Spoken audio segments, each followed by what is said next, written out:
Okay. You don't want my feet in your face anymore, do you? I don't give a shit. I love these boots. All right. They're great boots. They're my yin yang boots. Would you loan me those? I might lend you them. No, I'm getting my own. I'm gonna paint my own. I'll lend you them. I've got. I have a collection. Nuh-uh. I have a collection of boots. This is only one pair. I've got like 4 different ones. She wears my same size, by the way. So I'll wear. Perfect. I'll wear a different pair for one of our other episodes. Yes. Yeah. I've seen you wear a couple of them. Yeah, I've got some purple ones. I I've like got the some white yin ones yang with flowers. ones. Yeah. You are a punk rock. I was actually kind of impressed about you being like doing the hair for Dave Navarro. Oh, that was so fun. Isn't he hot? Oh my gosh, so How much hot. did you want to orgasm doing his hair? Well, I'm just saying. Well, a little secret. I did kiss him. Really? Oh, is it good? It was real good. It was quick. But it was good. Yes. He was running out on stage after I did his hair. You know, I hung out backstage. And this was in Chicago, and he's getting ready to run out, and they're all running by and doing high fives. And when he got to me, when all the band was running past, he grabs me on either shoulder and pulls me to him, and he kissed me right on my lips. And then he continued running, and I just went. You're like, did that just happen? I'm like, that's one for the memory banks. Girl. That's when he was engaged to Carmen. Oh wow. Yeah, I'm like, That is right. dude, I'm married. Okay. Guess he really liked his hair. Yes. So, no insecurities there. No. I love it. Yes, let's get on to this topic about insecurities. And the only reason why I'm bringing up this topic is I have found that this really starts with a lot of us, not just us women, but even our boys. I mean, I raised 3 boys, and although they've been I'm so happy that I've been able to raise them in a self-acceptance. But then there are peers that come into their life and that make them feel something a little different than they thought of themselves.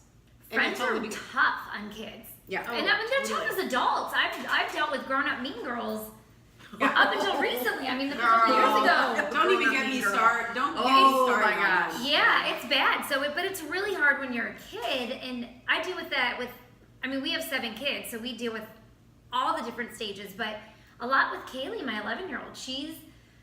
She's got mean girls at school and boys saying mean things to her, and you know, she comes home then and is like, am I fat? Am I ugly? This boy said I'm ugly. Why is this girl skinnier than me? And why don't I look like this? And so it starts young. Yeah. And Does she ride the bus?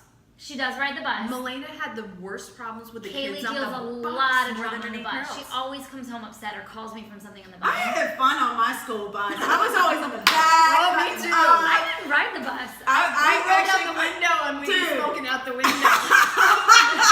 Because our bus driver smoked on the bus in the morning, and so the bus already smelled like cigarettes when we got on. That so we figured we girl could freaked hide it in out. the I bus. had a She soul quit. chain lineup going on in the back of the bus. She quit smoking, and then we didn't realize she quit smoking. She stops the bus in the middle of the road one day, and we're like, oh shit, and we're like putting the cigarettes out under the seat and stuff. She comes walking back there, and she goes, didn't know I quit, did ya? Oh my god. She's like, don't do it again, or I will turn you in. And she let us go, and we didn't do it after that. That's crazy. Oh my Yeah, gosh. that was 15, 16, I think.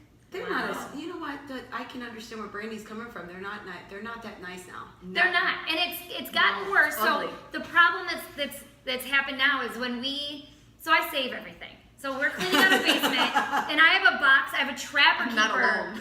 A lot of us do. I have a trapper keeper that's like this full, and it's all my notes from my girlfriends, and it's like some of them are still folded, and you know, there was like a note to a guy in there that was like, "Don't ever call my house or page me again." Like I was telling him. You couldn't text him. You couldn't do that when you got in a fight with your friends. You wrote that? I wrote that to him. Don't ever call my house or page me again. Don't call my house phone. So now though, you're shooting off text text messages, things are instant. When you're getting bullied at school, when we got bullied at school, it stayed at school. We went home and we might be sad, but we forgot about it and we played outside and we played with our friends.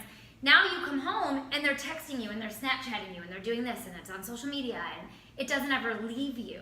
And so insecurities are starting so much younger with our children. And then there's, like we talked about, with body insecurities. And, I'm dealing with that with Kaylee, who's 11, who's asking me if she's fat or is she this or she's that. And, in our house, we don't even own a scale. Like, we don't talk about weight. We talk about healthy food choices and why it's good for your body and your gut and this and that. We don't talk about weight. Okay. But they're picking it up. Okay. And I think kids grow this way and this way. And this way. And it alternates. Totally. Like, they go Especially through stages. girls. Yeah. They go through also, phases. our kids are learning off of us. They watch everything we do. Do we have a positive body conscious image of ourselves? And most of us don't. I know most of us don't. Myself included. I mean, it's all of us. Let's talk about that. I've gone back and forth in that in life. Let's talk about like our own insecurities, things that we don't like about ourselves. Oh. I'll tell you. Oh, I'm going there. Oh yeah, I'm going there because that's the whole thing. You go there first. Okay, I'll go there first. Especially in the last few years, the last few years of my life, especially when I was dealing with my mom's, the whole cancer stuff, I didn't realize how much weight I gained. In That the 2 happens years. a lot. I didn't understand how much stress played such the biggest factor. I thought I've been through all the stress. Obviously not. Right. Raising 3 boys on my own was not stress enough. Right. It came right down to my mom. And it showed up. Well, and it shows up differently in different people. Some people stress and eat and they gain weight, and some people get stressed. Like I'm the opposite. I get stressed, and when I went through my divorce, I was like 98 pounds. Oh, I was so unhealthy. Yeah. And I've seen that too because my best friend, she's a lot like you, Brandy. She, same way. Like when I saw the most stressful time in her life, when the love of her life got murdered, literally, it just saw, like this decline in weight. Right. A lot of people, some people eat, some people don't eat. We had to like feed her, like ensure, like stuff like that to like keep her like from not eating. Right. And it's just like, and I think that stress just kind of, it's different for everybody. For me, I saw myself cooking more for my mother. So she wanted a lot of the foods also that she made for us growing up. She was craving a lot of the, Puerto Rican, comfort Spanish, foods. the Spanish foods and stuff. And nobody, my sister Rosemary, she was in New York, or between New York and Africa where she lived and stuff. And then my other sister, she lived in Macedonia. She didn't like to cook a lot. But I cooked. So I would prepare a lot of these, these foods that, that I prepared not only for myself, but I've also prepared for my kids and stuff. And she liked that stuff, and I enjoyed them immensely with her. So I ate with her, and I ate with my sisters, and we shared that time. But there's still like that. There was a lot of crying. There was a lot of all this stuff, and I felt like it was just, and I wasn't doing a lot of exercising. Right. Also, because I was like running around, but not mindfully doing things that I was doing normally before. Right. That was a setback. Well, and when someone's sick too, or someone passes away, what do? We show up with food. And we feed you, and we bring you, like our friend who passed away in January, I set up a meal train for his wife, and we showed up over there, and I mean, we were having to reschedule the meal train because there was just so much food.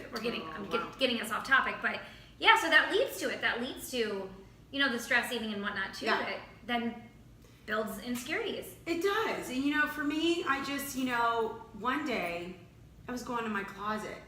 I was like, I can't believe this. I think I stepped on the scale at I was at my mother-in-law's house.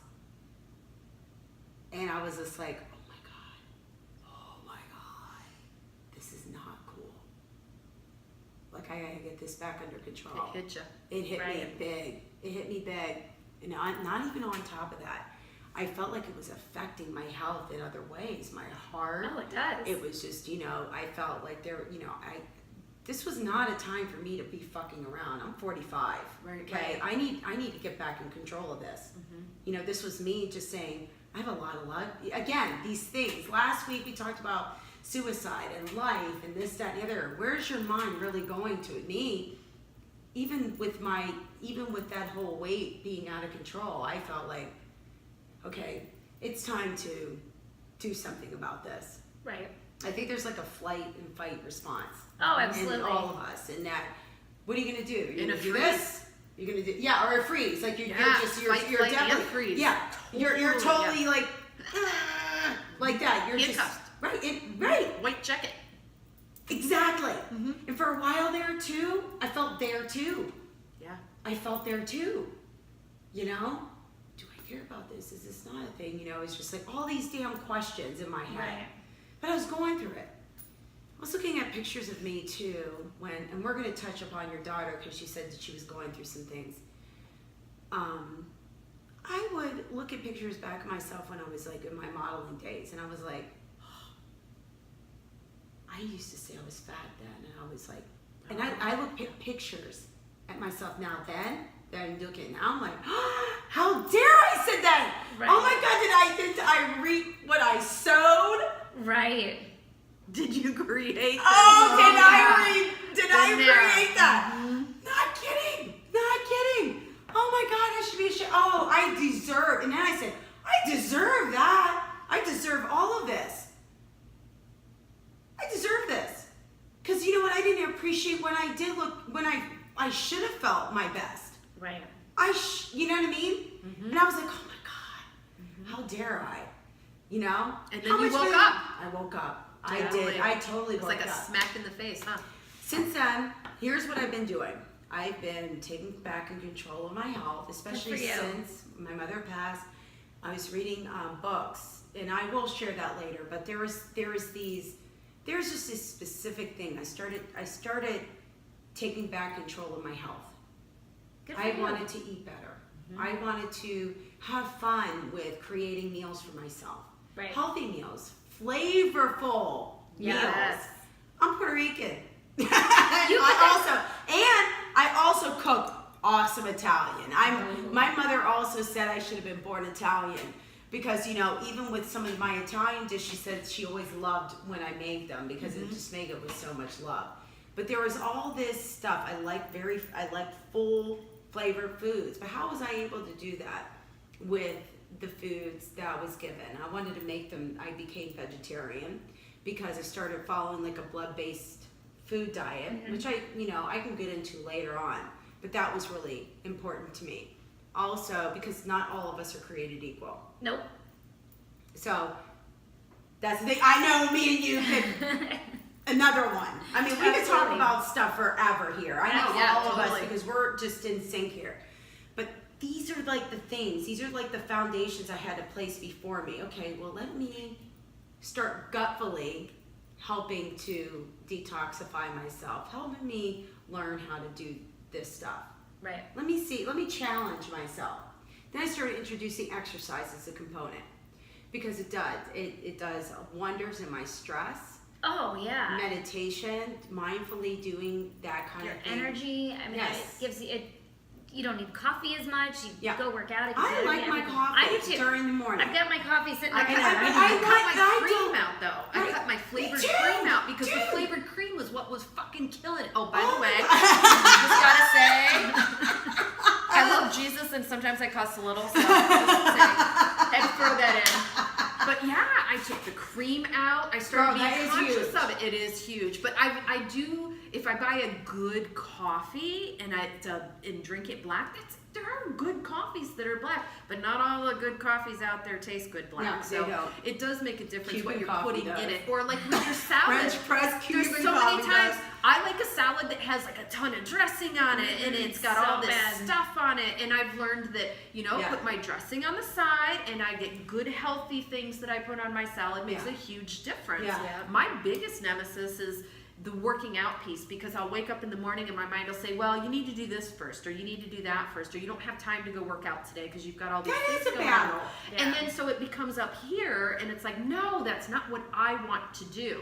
And you know, something recently that I've really been focusing on with myself is, it's not about here, it's about doing, and you have to go out and actually do something. You gotta enjoy do it. Right. And then it changes your thoughts. And so I love if you dancing. do, changes your thoughts. Exactly. Dancing we need to do a is- dancing one. Yes, we are gonna do We're dance. gonna jam. We do need a jam because Yes. that's another thing that's in me, because that's when I really started getting really back into it. I got back into something that I like to do. Right. And and the fact that we do this whole, my husband's a DJ and producer, I try to do, I dance all the time. Mm-hmm. I'm at his events, I dance. If he plays music at the house, I'm dancing. Right. If there's, I'm in the car, I'm dancing. I'm listening to music every single day, which fuels my spirit. Mm-hmm. Absolutely. When I used to go out almost every weekend and dance, oh my gosh, my body was probably in the best shape it's ever been in. Right? Because I wanna you're get not into dance more. thinking about the work of the working out. You're just moving. Fun. You're moving Right. your body. Does The Kaylee other like to thing dance? is She doesn't dance. She dances jokingly. Uh-huh. Like we have dance. We've always had dance parties since they were little, Mm-hmm. but we haven't in a long time. We do, like the little ones do. Like Anya, we dance daily with. Well, she does everything. That girl loves to dance, but she's no, your that's party girl. She is. She's gonna be trouble. She's 2 today. Anya. I want to hear about your daughter. What's she experiencing right now that you feel that is on your mind that you need to get off your chest? Well, it's just something I feel like with our girls, our girls are faced with a lot of things now that we weren't. And so, some things are the same, and there's always going to be mean girls, and we're always going to have body insecurities. And, as you started, like, I've had 3 kids, and so I have insecurities with, like, myself in a bathing suit, and, certain things, and, my top in a bathing suit, because I've breastfed 3 babies. And so I try to stay positive about my insecurities and put on a positive front for my kids. But, when I was a teenager, I still probably have the note down in my basement. I'll have to try and find it. But one of my best friends got mad at me, and she told me that I looked like Beavis because I had big nostrils and I had chicken legs and a gut. Yeah. And I have no butt. She pointed that out too. So those are things That's that not a bother friend. me. No. And I'm actually friends. If you remember writing that, we're like friends on Facebook. Uh-oh. Me and my friend Daryl Stow have this thing when we hear like nonsense. We're like, The Kermit the Frog. But those things carried through with me into adulthood. Like my stomach bothers me now that I've had 3 kids, and I'm little, but I could be in better shape. And those are things I fight. I don't have a butt, so I try to do squats and stuff. So those are my insecurities. So with my daughter, I try not to talk about those in front of her, and we try and talk about. why do you think we're so hung up on vanity, even with people like the Kardashians? Because of people like the Kardashians. Absolutely. It's And the because media. of the media. It's because of Hollywood. It's because of. Do you remember Why that? do we fall for it? Well, and then 'Cause Facebook, it's in our- and you it's have in to our get the face. likes on Facebook. Well, But it's why are we everything. paying attention But to it? everything Why is- are we giving Everything light is geared to towards these that. images? Why? Absolutely. I just read something about Victoria's Secret and their bras, and I have boobs, but I've always noticed that their bras are kind of like weird up top, like there's some extra area in the size that I need. But I just thought that's how they were. I was wearing Victoria's Secret bras. I read an article about how Victoria's Secret bras are made for fake breasts, and fake breasts have that's the why leg. I don't like they're them. like this up here. So our bras tend to do this on us if you don't have fake breasts or large LOLO boobs, and so we feel like we have to fit the image to go buy those bras because Victoria's Secret's like the #1 place to buy bras. We have to fit this image. We have to have a tiny stomach and these big boobs, and that's just what we've been like. It's been Do you think? shown to Okay, us. I did when I was in college. I did a paper about, because I went to college for communications, and I did a paper about the porn industry. Okay. That could be a topic. I dug a little bit deeper about that, but at that time, you remember when Kate, the model, Kate Moss. Moss, thank you. She was a big topic back then. This was early 90s, by the way. Okay. Kate Moss, the whole wave. Calvin Klein. Calvin Klein. Do you remember that whole Yep. thing? And it was like this whole big thing. Yeah. Why do you have these women that are looking like childlike? Well, so, but okay. they're grown women. So that's the thing. We're either supposed to be like incredibly skinny, or you bring up the porn industry. What do all porn stars look like? They're fake. Fake lips, fake hair, fake eyes, fake boobs. So we're either supposed to be like incredibly skinny, or we're supposed to look like porn stars. And so women get lost in that, where you're not happy. We all three have real bodies. We've all three given birth to kids. We like our wine. We drink we eat our food. We don't look like that, but we feel you walk outside and everything that you are encountered with, you're supposed to look a certain way. And so, talking about Kaylee, I think like a lot of girls, people go extreme a little bit, where, okay, I was actually at the judging a tattoo modeling contest. Oh, Rue's contest, yes. Rueforia. I love Rue. Missing 216. Okay, and I love Rueforia because she's such a great model in a lot of different ways. A veteran, somebody who's overcome PTSD. She's now modeling she's now doing like postpartum modeling. Right, and now Oh, she's doing, cool. the breastfeeding. Yeah. You and her have that thing She's going awesome. on, and she's putting that out there, free the nipple, and she did that on Instagram. Like, Rue's just doing it, man. Yeah. She's free, but she also has a husband who is very ultra supportive of her artistry. But there were women that she had in her contest that they were, I was talking to some of the judges, especially the male judges that she had there.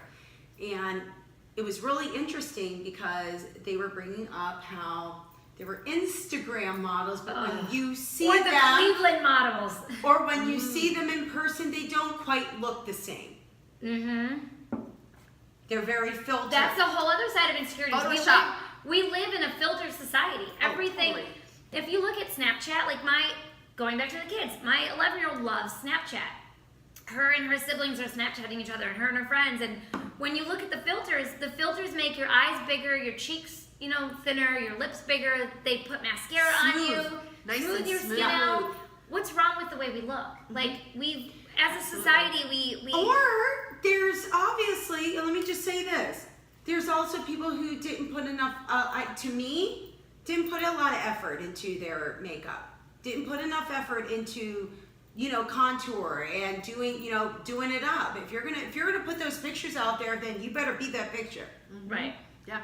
That's how I see do it. Then you better do it right. You better wear it, right? Right. Mm-hmm. That's all I'm saying. Or and be there's comfortable without it. there's ways of doing that because did you see the girl? I don't know. There's a girl that did this like makeup video, and literally she makes herself look like these different celebrities. Oh, I've seen that. Did you see that? She made yes. herself look like Julia Yep. Roberts, I've seen freaking Johnny Depp. Do you remember? And then she like changed herself out. Like, I feel like if you're gonna do certain things, and if you're gonna do that, you should be this. And I don't know if people are just trying to get away with just bringing their personality. And I'm not shitting you. I met some really incredible girls. I'm not trying to I'm not trying to shit on anybody, but this is coming into my ears where I have to speak on it now. Right. Because you know what? These men, where I see, and I was marking a lot of these girls like on their brand and, their potential and seeing their personality. Where a lot of these guys, the guys that were on the thing, we're looking at them Oh, well, yeah. physically. Yeah. Mm-hmm. Well, we They encountered they saw personality, but then they saw them physically, and Right. and that changed it for them. Mm-hmm. Because men are visual creatures. We teach them from the time that they're born to be visual creatures. Right. But they have to also be brought up as to see beyond just the physical. And a lot of us are not doing that when we are talking to our boys, but they have to learn that through us. Well, look at the women that or are as their mothers. look at the women that are having babies and then feeling like there's so many women out there that will have a baby and then they'll be posting pictures of themselves a month later, celebrities doing it, and Yeah. that oh, look at me, I have abs and I just had a baby. That's not realistic. And No, that's not mom I life. had a cesarean with my first one. There is Right. no realistic No to looking way. at that afterwards, or even Some people now. get out. You know, she's 25 years old now, and let me tell you, that scar didn't go away. Right. That scar's still there, and it's a beautiful scar. I love having my scar because of what came out of it's that part of scar. having Let me just say this. Let me and- just ask this question. If we all had Kim Kardashian money, what would we be doing? Oh, not to that. ourselves. To ourselves. Think about it. Look at all the work that she's gotten done. See, I don't think that I wouldn't do that. surgically alter myself. I would do more like I would do more stuff on my face. I'd get more facials, and I would probably use higher end, more maintenance stuff, but I wouldn't alter. I'd have a trainer. I'd build that booty I was talking about, but I wouldn't go get butt implants, which you can do. There's only one I thing wouldn't that I go. would do. There's one thing I would do. I'll be I'd be honest. squatting that shit out. Since we're being real, because I wish there was a muscle that I could lift my eyelids a little bit, and there is no muscle that I've I need learned to do some about. microcurrent on Oh, we need to do something because with my I'm eyelids, gonna do that some would be the micro. one Yeah, thing I'm I would gonna do. play with my face, too. If I Listen, could- I if I can could help you lift guys my with that. eyelids, Even just that microcurrent. That would be the let me only tell you thing something. I would change. Microcurrent, if women got that regularly, even just like microderm, those things actually do help with. Yeah. And mine's my helping above too. eyelid. Would it help with the above eyelid? I do. It's like a general electric current that just helps to like lift. Yeah. Just So it because just trains your muscles I and was it gonna exercises tape the it. muscles of your face. Right. I was Yeah, we gonna need to do tape that. it, but I can't walk around with tape. You can't. Hold on. Let me just say funny this. look. But hold on. Let me also say this. Aging is a part of life. Aging is a part of Yeah, life. And It's you know what? natural. At some point, here's what, I don't care what anybody else does. But as long as we all get on board, that eventually we're all just gonna age. We're all gonna have to We need to accept the rock fact it. We need to that find our we're own gonna be way 60, to rock it. we're gonna be 70, we're gonna be 80. There's Yeah. no amount of surgery that's gonna take you away from you accepting the stage of life that you're in. So you know what? Right. Let's just all embrace this shit. Hold each other's Absolutely. hand. Yep. Do all these things. And the put biggest thing we into probably a should habit. wrap up soon, but I think the biggest thing that we need to take away from this is that women need to love our bodies and love ourselves and focus on that, because the little people that are in our lives learn from us. And Absolutely. Yes. we teach them how to talk about their bodies. We teach them Yes. how to eat food. Yes. We teach them how to dress. We teach them how to do everything. And if we're constantly eating crap and we're talking about, that's a big one. Women will sit there and they'll eat shit all day and then they'll talk about how they're fat and they're miserable and whatever. You're teaching your kids that behavior. It's the doing. You gotta go and do. Yes. Absolutely. Gotta go and do it. Sure. Monkey see, monkey do. I am proud that my sons are taking an active interest in their health and well-being. When Same. I'm gonna be one and- of those 80-year-old women that you see on a YouTube video that's out Yeah. there dancing and being That's kind of me. goofy Yeah. and funny. Oh, that's totally gonna be me. Absolutely. That's right, Mama. Yes, you All are. right. Thank you. Oh my God, that was so much That fun. was so much fun. So we will see you next week. Love you. Love you. Bye for now.